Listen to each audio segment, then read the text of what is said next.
ng top coat.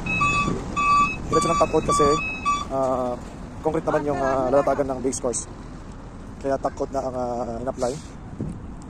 RC2 or SS something. Kaya yan na lang yan na yung in-apply dito. So ito ay nasa 135 meters din. Plus meron pang extended na 2 meters o 3 meters pupunta sa chamber or manhole. Ayan. So ayan yan. So lalatan na ng asphalt ito. So yan ang stretch ng ating pipeline. Nilakad natin na doon sa umpisa sa may boom tie end hanggang dito sa phase 1.